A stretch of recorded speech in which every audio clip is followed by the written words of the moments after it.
Welcome to the Living the Dream podcast with Curveball. If you believe, you can achieve.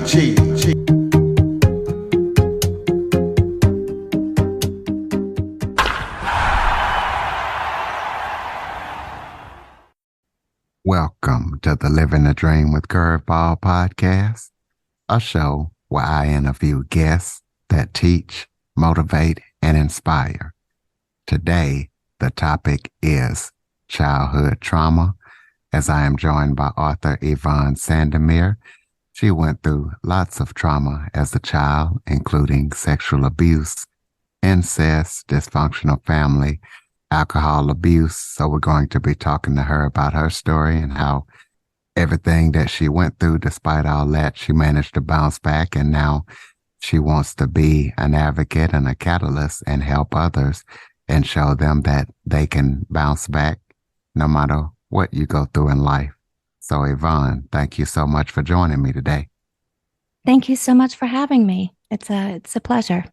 Well, why don't you start off by telling everybody a little bit about yourself? Sure. Well, as you said, I've been through an immense amount of trauma that not a lot of people experience throughout their lifetime, let alone as a child. From the age of 4 is when I was first sexually abused. And the last time that I was sexually abused as a child, I would have been 14 or 15. And all of the perpetrators that harmed me, they were all different people. And none of the perpetrators have ever been held accountable for what they did to me. My mother did not protect me. My mother did not do things that were in my best interest when she found out about abuse. Rather than press charges, she remained friends with some of the individuals who harmed me. So I grew up in a very kind of upside down world of not knowing who you can trust. The people that you're supposed to be able to trust seem to not really care what's going on with you, or don't seem to have protection as a priority. So because of that, I have probably at least 12 or 13 separate different people that have either raped me, molested me, or harmed me in some way sexually. So for me, it took me a long time to realize that I wasn't the problem. It took me a long time to realize that it wasn't my fault. I blamed myself for a lot of it. And it wasn't until I was in my 30s, I think 35, 36, that I started having really terrible flashbacks and nightmares and depression that I couldn't explain. And it wasn't until a month before I got married to my amazing husband that I actually had a mental breakdown. And I'll call it a mental breakdown. I triggered to the point where I reverted back to a 4-year-old child. I was pulling my hair. I was recalling things that different people had done to me over the years. And it was at that point that my husband, my then fiance, said, "Honey, something's going on. I think it's time that you go to therapy." He knew that I had a tough childhood, but there was a lot that I hadn't told him. And it wasn't until I got into therapy that I realized, oh my God, he was so right. He saved my life. And it was when I entered therapy that I realized that, wow, no, none of that was my fault. I shouldn't have been put in those situations. It's not okay that my mom forgave those people. There is no justification for what those people did to me, because I grew up with distorted beliefs of, oh, he only did it because he was drinking, or, he was on drugs, or, and they would forgive people because they found the Lord, or this or that. And I accepted that excuse for a long time until I entered therapy and I realized, wait a second, there's a lot of people that get drunk and do drugs that don't abuse children. And that is never an excuse.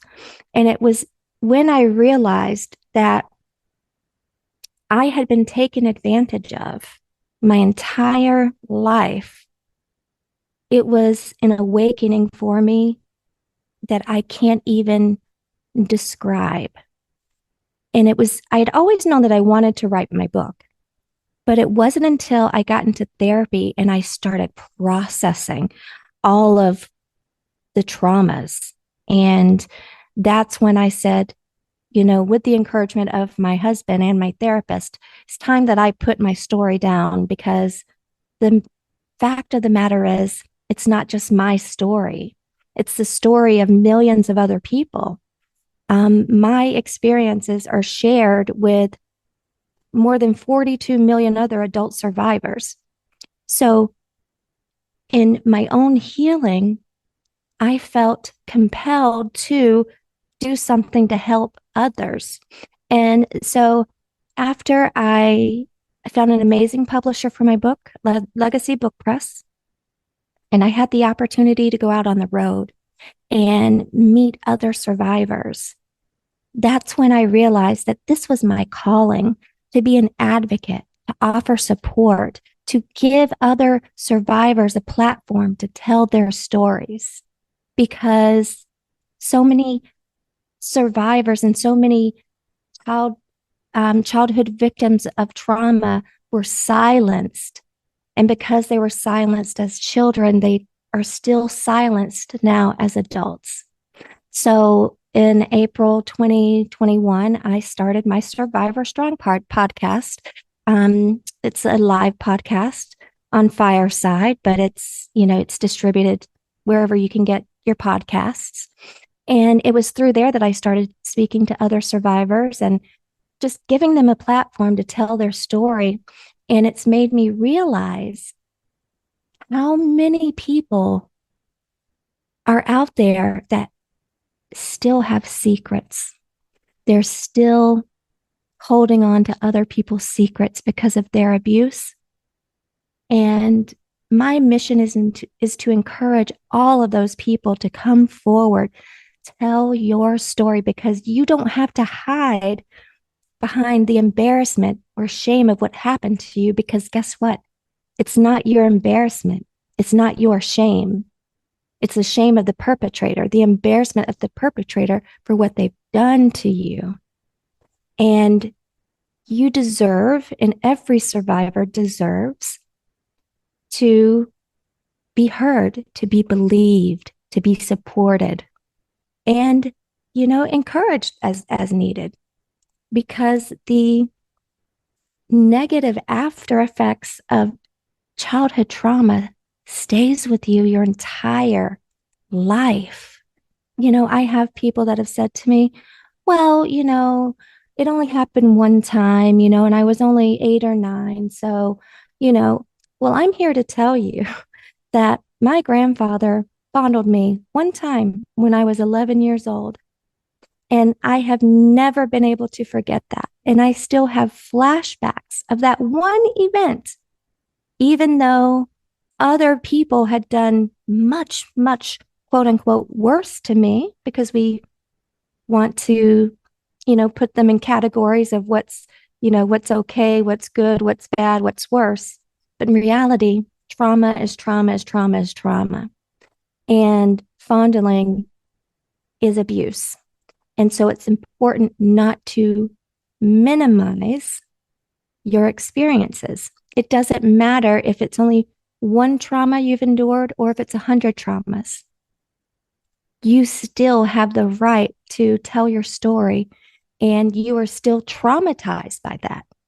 And you can't compare your story to anyone else, because we are all in our own healing journey. We're all where we are. We're all in our different places. Why do you feel like your mom didn't do anything, or didn't hold those people accountable, and she forgave them? And what is your relationship like, if any, with your mom, or any of your family members that might have done these things to you? That's a great question, because actually right now, The relationship with my mother is non-existent. For more than 8 years, I have tried to rebuild a relationship with my mom, giving her the benefit of the doubt that she was just young, uneducated, that she would do things differently now if she was given the chance to do so. But sadly, recently, a family member of mine came forward that my own brother molested her, and my mom is standing beside my brother. So, proof to me that my mother would not do things differently because she's continuing to do it. As to why she didn't protect me and why she forgave them, the only explanation that I can give you is that she was a terrible mom. She didn't protect me. She didn't supervise me. She didn't look after me. She didn't pay attention to who she brought around me. As an example, she welcomed a hitchhiker, that she met at a convenience store that was panhandling and offered him a place to live if he would help out with groceries, etc. And he raped me. She brought these people around me. She endangered me. And none of it would have happened had my mom been there to protect me.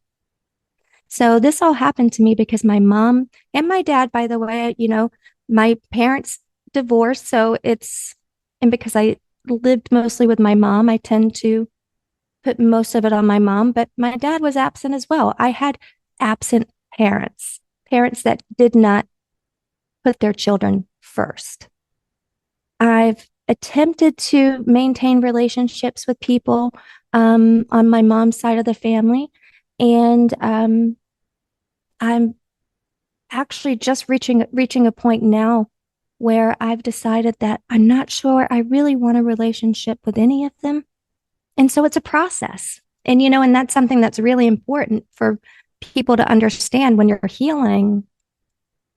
The relationships that you have with people, they're going to change and they're going to evolve. And that's okay. Because sometimes we have to see people for who they really are before we can really recognize the impact their behavior or lack of behaviors or protection, the effect that it had on us. And I'm learning that it's okay to be angry with your mom. It's okay to be angry. I have every right to be angry with her. And my mom has essentially turned her back on me. I've just recently found out that she's telling people that she's embarrassed that I wrote my book and that I'm telling my story. And so that just makes me want to tell my story even more. And so if you have people that are trying to silence you, I encourage you even more to come forward and say, no, you're not going to silence me, period. It's not happening. Talk Yeah. about some of the statistics of these type of behaviors and childhood traumas. I know you talked about 42 million survivors, but tell people Yeah. about some of the statistics and also if they do need help, the resources that they can go through to find the help Oh, that they need. absolutely. The statistics are really alarming. 1 in 3 girls and 1 in 5 boys will be sexually abused by their 18th birthday. And it's important to understand that even though stranger danger is, of course, something that we still need to teach our children, it's not strangers who are most likely to harm your child. The people most likely to harm your child are the people that you know, love, and trust. These are people within your family, within your circle of friends, coaches, clergy members, friends, parents. And so it's really important to evaluate the people that you have around in your circle because 90%, 90% of victims know their abusers. So that's something I want you to keep in mind. Another thing that I want you to keep in mind is that there are red flags that predators in your circle that they will put off. If you have any adults who like to pay close attention to children that are not their own children. They want to spend time with kids other than adults. They they may live alone, but you notice they have trampolines or they have video games, things that can lure children in to have them come in and play because that's how it happens. Oh, you want to come in here and play this video game with me? Okay, great. And as soon as they gain your trust, that's when they attack. And statistics show that predators don't wait. Once they have your child alone, they will attack them immediately. And that's something else to remember is that when it comes to gaining trust, perpetrators will gain the trust of the parents before anyone else. Because if they can get the parents to be comfortable with them being around the children, then of course the child seeing the parents being comfortable with it say, oh, this must be okay. It must be okay. But so look out for any people who are overzealous to spend time alone with children. If you have a grown person who wants to take a teenage kid alone to a concert and spend the night out, you need to ask yourself, why does this adult want to take my child alone and spend the night out? Why would they not invite a parent to come along? It's all of these seemingly innocent things that aren't innocent at all. It's just grooming techniques that these perpetrators have, really perfected over centuries of time. Some other signs and symptoms that I want you to be aware of when it comes to your children, that something may have happened to them. If your seemingly calm child, really mild mannered child for their whole life, now all of a sudden wants to get on a motorcycle and go 100 miles an hour down the road, you need to ask yourself why that change in behavior.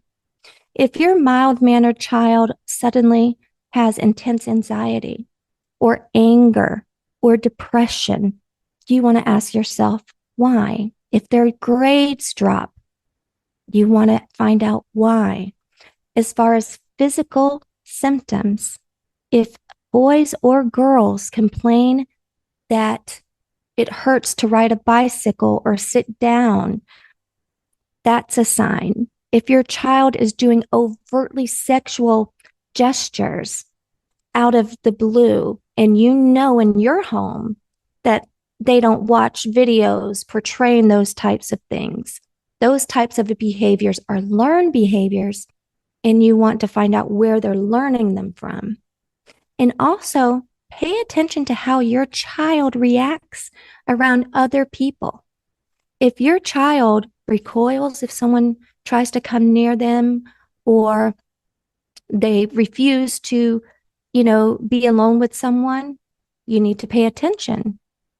Especially if it's someone that they previously enjoyed spending time with, and now all of a sudden they don't want to go near that person. You need to find out why. And it's so important not to force them to be around someone if they say that they don't want to be around them. Another thing that you can do to protect your child and start from the beginning with healthy boundaries is you don't force your child to hug anyone, especially family members. And I say especially family members because that's where boundaries start, is within the family. And if a child knows that they can tell a family member, no, I don't want to hug, and that family member will respect it, anyone outside that home has to give them that same respect. And so whenever you go to a family gathering and you see a parent who is like, go hug your grandma, go hug your uncle, your aunt, and the kid's like, no, I don't want to. And they're like, do it, you're being rude. That's not being rude. That's your child telling you what they're comfortable with. And we have to start listening to that and listening to our kids, because they tell us more than we realize. And it's usually done without words. It's done with their body language and their behavior and things of that nature.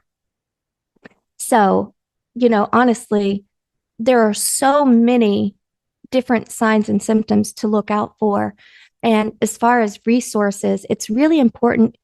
It depends on the state that you're in. You can just go online and Google sexual abuse crisis line in your town. If you suspect abuse, 911, you know, call and make a report. And it's important that if your child discloses abuse and they tell you they've been abused, that you respond appropriately.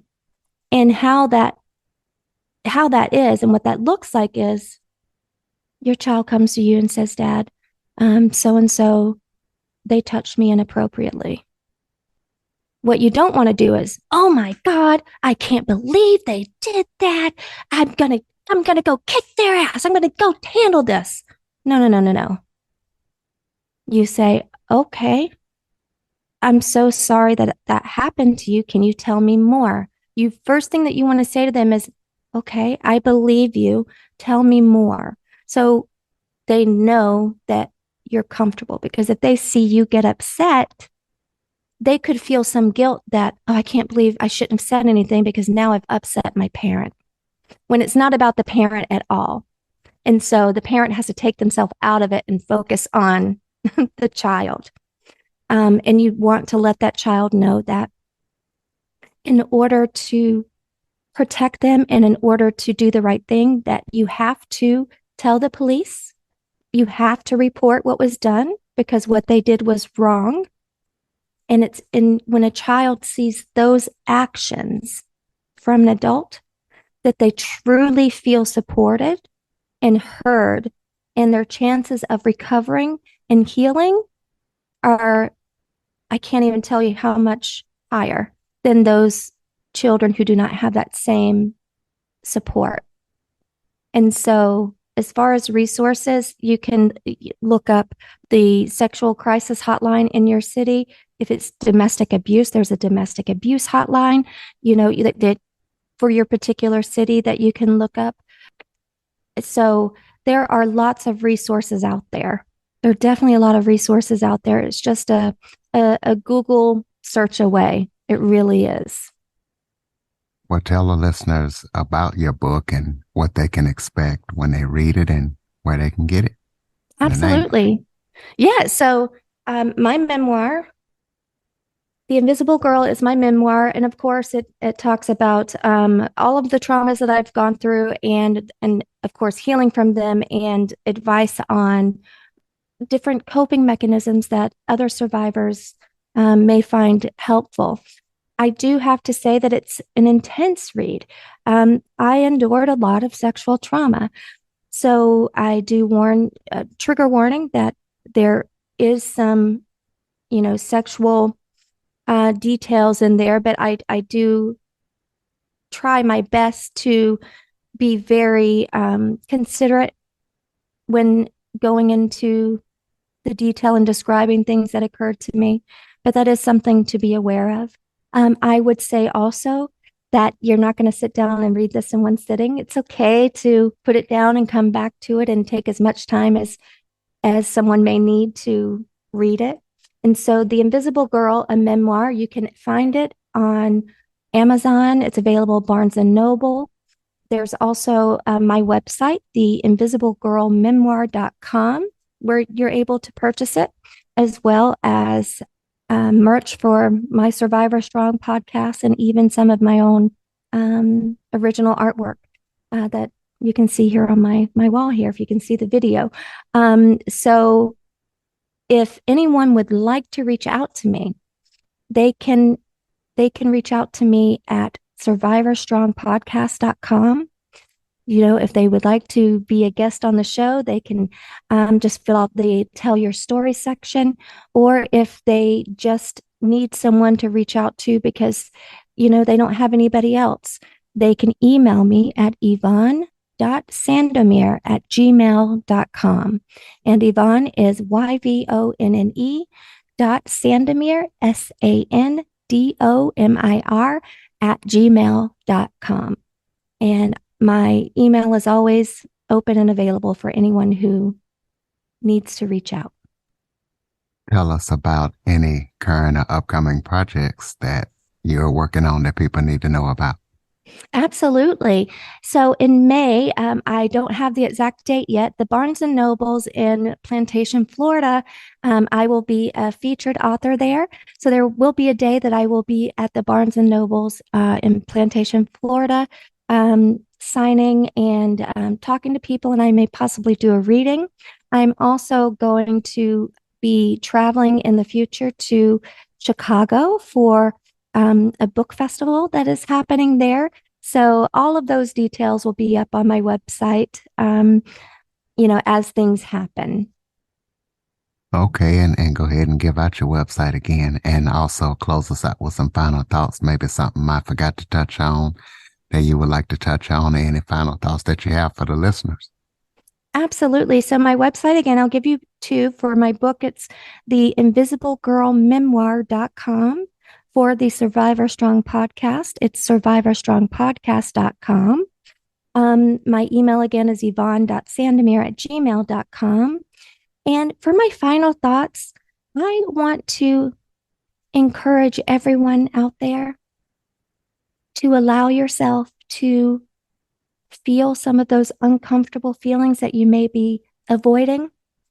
I want you to remember that you are worth every bit of healing. You are worthy of therapy. You are worthy of happiness. You are worthy of love. And you got this. And we are all in this together. Absolutely, ladies and gentlemen. So if you or somebody else is in need of help, if you're a survivor of these types of trauma and abuse, you can contact Yvonne or Google the information in your city or state, and be sure to check out her website, her podcast, pick up her book, support everything that Yvonne is up to, because this is an important mission. If you have any guest suggestions or topics, cjackson102@cox.net is the place to send them. Please be sure to follow, rate, review, share the show, tell a friend. Yvonne, thank you so much for joining us and having the strength to share your story, not only to my listeners, but people all around the world. My pleasure. Thank you for having me.